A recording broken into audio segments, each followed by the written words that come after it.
Louise Wittendorf er på bane 2 og 0 fejl i anden fase i tiden 36,67. Startsignalet er givet til Michelle Isabella Malkjær på start nummer 39 og start nummer 40 ved Nanna Danman Christensen holder klar på banen sammen med start nummer 41 Frederik Dam.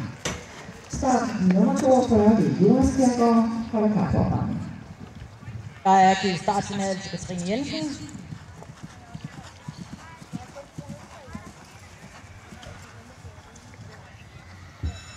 Det ser ud til, at Katrine Jensen er på banen, så vi har givet startsignal til start nummer 36, Helene Nielsen. Start nummer 37, Julie Grønborg holder klar på banen. Start nummer 38, Dorte Christiansen holder klar på opvarmningsplads.